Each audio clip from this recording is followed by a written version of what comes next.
Hot star key moments of the match, England v West Indies. Both teams love their power hitting. They rely on the power hitting of the top order.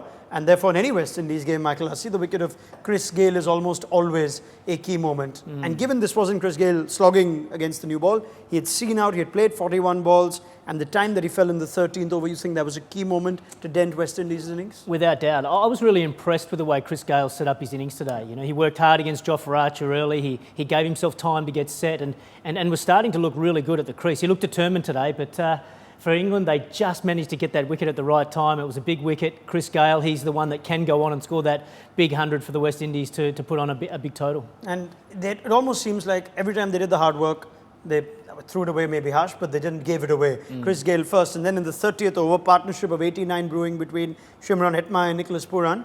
And Hetmyer, if you look at that innings of 39 of 48, the moment he got out to Joe Root, it seemed like a soft wicket.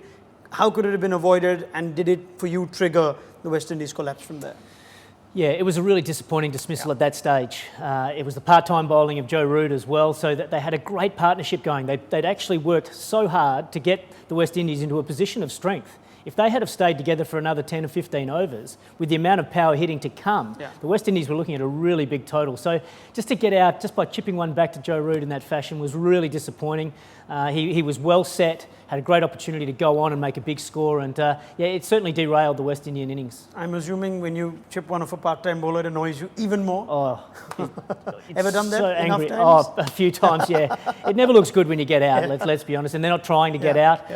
But yeah, it's so disappointing, and he would have been really angry when he got back in the rooms. Oh, you bet. Thank you very much, Michael Hussey. Hetmyer might be angry, but his wicket, along with that of Chris Gayle, turned out to be two key moments which sum up our hot star key moments of the match.